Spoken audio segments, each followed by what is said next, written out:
Christopher Steele, the British spy at the center of the political and legal scandal of the century, was treated, quote, as a peer by the FBI. That's according to brand new in-depth investigative reporting from the Washington Post titled How a British Ex-Spy Became a Flashpoint in the Russia Probe. The Post reports the FBI investigators treated Steele as a peer, a Russia expert so well trusted that he had assisted the Justice Department on past cases and provided briefing material for British prime ministers and at least one U.S. president.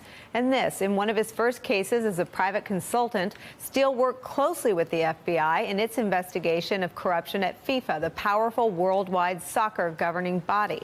The Post goes on to detail a dramatic meeting between Steele and his FBI contacts in Rome, as well as a couple others that may have flown in from other locations, where Steele laid out his concerns about Donald Trump's ties to Russia, telling them, quote, the Russians had damaging information about Trump's personal behavior and finances that could be used to pressure the GOP nominee. What's more, the Kremlin was now carrying out an operation with the Trump campaign's help to tilt the U.S. election, a plot Steele had been told was ordered by Vladimir Putin. Senator John McCain figures into the story that the Post lays out as well. The Post detailing efforts by Steele to share his concerns with Republicans who shared his wariness about Russia.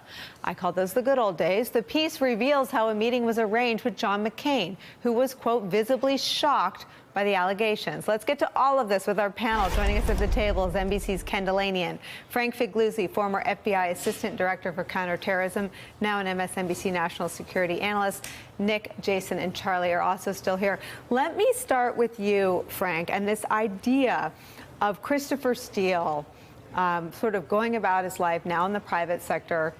He's been described to me by U.S. government sources, by British government sources, as someone whose credibility on the question of Russia has never come into question during his entire career in and out of government. How did he end up in the middle of the Trump-land war on the FBI? Well, the Washington Post piece tells us that even the director of MI6 considered Steele to be his go-to guy for Russia. This is a guy who lived and breathed the life in Moscow when he was posted there as an intelligence officer. So he's a true subject matter expert.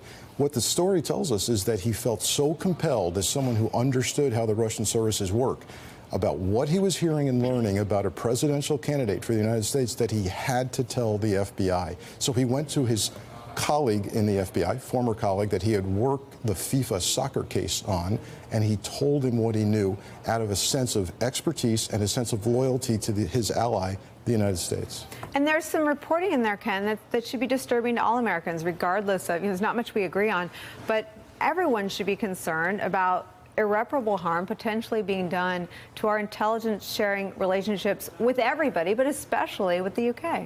Oh, absolutely. And what I find fascinating about this reporting is it emphasizes that while Steele is now being portrayed in some quarters as like a political gun for hire, he was the opposite of that. He was a trusted intelligence partner. That's how the FBI saw him. He had helped them in their investigation of corruption in international soccer, and he was coming to them of his own volition. Remember, Glenn Simpson, who hired him, testified that he didn't think that he should go to the FBI with this stuff. Steele said, look, I got to do it. I have an obligation to warn the Americans that this presidential candidate is potentially compromised. And some of the sources he had in Russia were not aware that they were giving him information that was going into a political campaign or going to the FBI. They were sources that he had developed over many years of being a Russia expert.